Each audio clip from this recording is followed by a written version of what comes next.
Can you spot the difference between these two varios?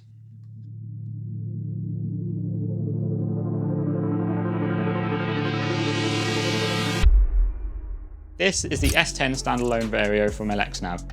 We all know and love it. It's the best standalone vario that's currently on the market. This is the all-new SxHAWK from LXNAV. It's a limited edition run until April 2025. In this video, we're going to show you the key differences and help you decide which one's right for you.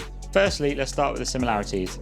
The SxHAWK series is available in a 57mm unit like this one and a larger 80mm unit, just like the S10 and the S100. On the external, they've got the same case, same harness, same connectivity with other devices, whether that be UDIs or your mobile phone.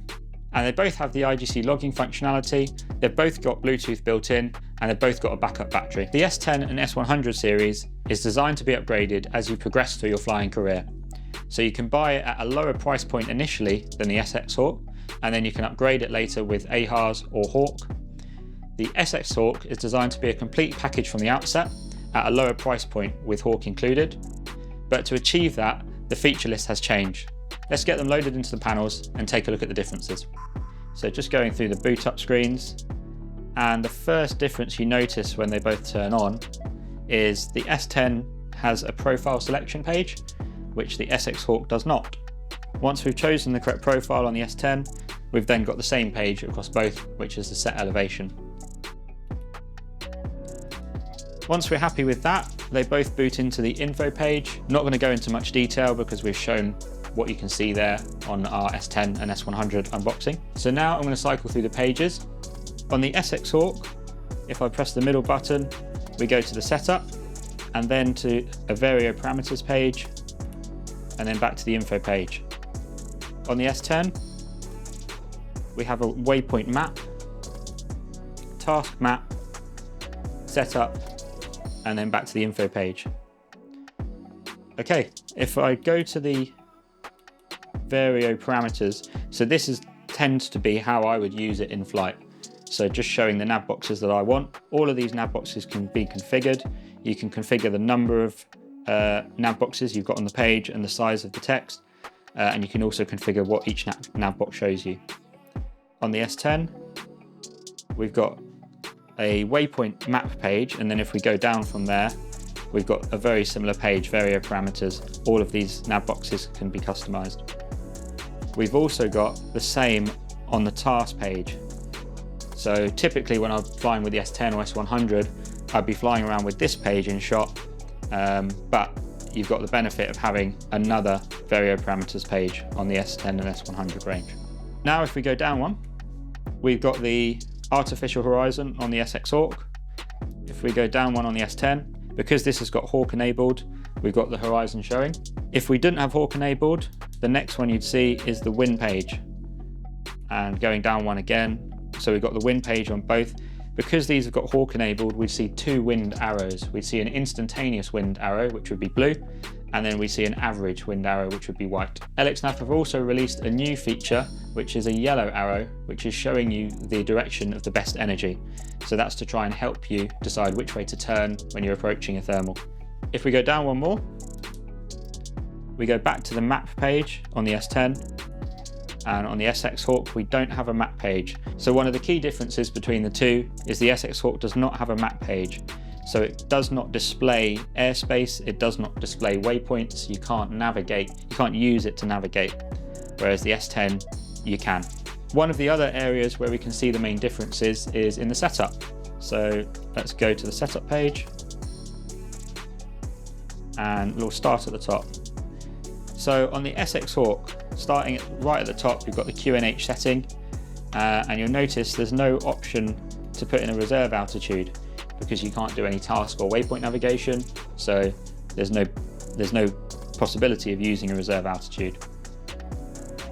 If we come down one, we've got the flight recorder page, and in here you can configure the IGC logging. So you can put in the pilot's details, the glider's details, and most importantly, at the bottom of this page, it's got a task edit option. Now, even though the SxHAWK does not have task navigation, this page enables you to change the task declaration, both within the SxHAWK itself and if you've got FLARM connected with RGC logging capability, then that would also send the task declaration to the connected FLARM. We've then got vario parameters. These are the same vario settings that are available on the S10, S100, and SxHAWK settings. I tend to recommend to most people leave them as default, go flying, and see how you like it. If you want to adjust them later, then you can adjust it over time. We've got the usual display settings here, no difference. Files. So you have got the option to upload waypoints and tasks to the SxHAWK, and that is to support that task declaration. So inputting the task declaration into the SxHAWK and any connected varios. But as mentioned already, you can't use this to navigate around your task. Let's just have a look at the S10 by comparison. So you can see no profiles, waypoints and tasks, no airspace on the SxHAWK. So again, there's no task navigation feature, so naturally there's no point putting any airspace files in. We've got the logbook page. That's where you can download your flights onto the SD card. And graphics. So you can see significantly less graphic settings on the SxHAWK, and again that's to do with the lack of airspace display, lack of waypoints display, and no task navigation. However, importantly, we have got the option to change the appearance of the vario. Pointers, needles, all the usual, the color schemes, all the usual settings that we've got on the S10 and S100. We've got a thermal assistant, and again that can be configured in here.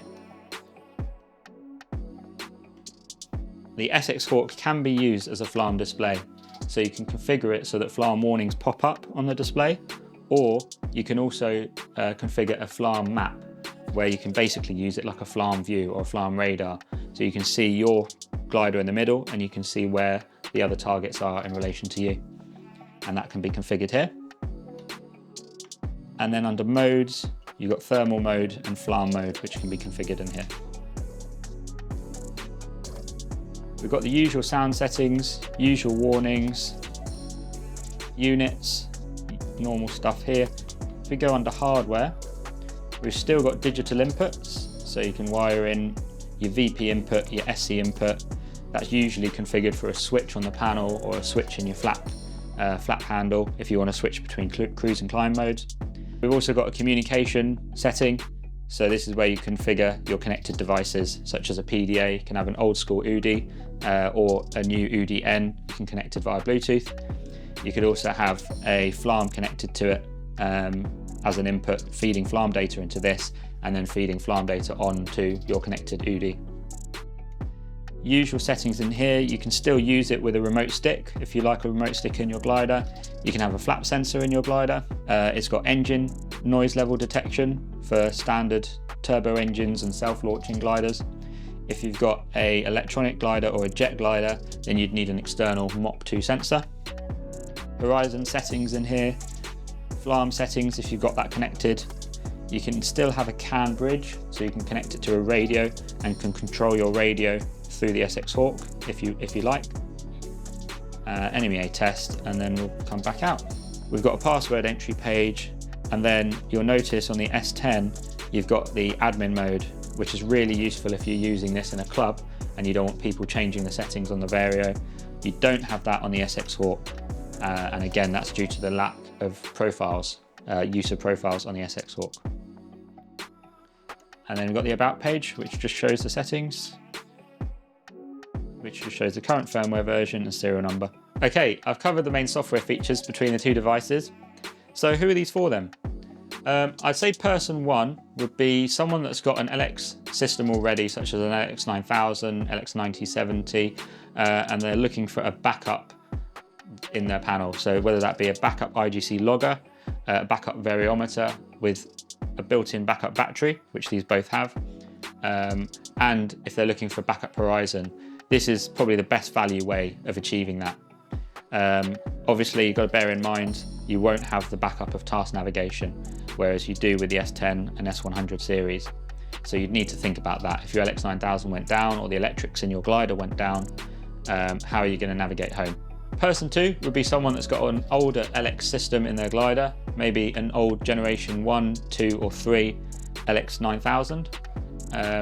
Obviously you can't get Hawk on those devices, but you could get something like an SxHAWK, and that would be the most cost-effective way of getting Hawk into your glider.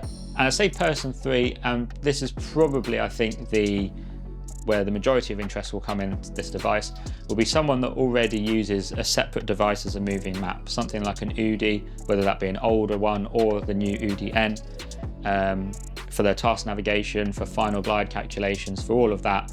That's covered by the UDI. They just want to upgrade their vario to something, to the latest and greatest Hawk enabled vario, in which case the most cost-effective way of doing that would be the SxHAWK. And the other place I can see the SxHAWK being popular is at gliding clubs. So you can get most of the great features of the S10 and S100 series, but at a much lower price point, which will really help gliding clubs to upgrade their fleet. To summarise, the SxHAWK is based upon the S10 S100 series, but with some of the software functionality stripped out. So you haven't got the map pages, the task navigation, the airspace warnings and profiles are not enabled on the SxHAWK, but you have got the addition of the Hawk vario algorithm. Thank you for watching. If you haven't already, you can check out the S10 and S100 unboxing, which will be on the screen now, and we'll see you in the next one.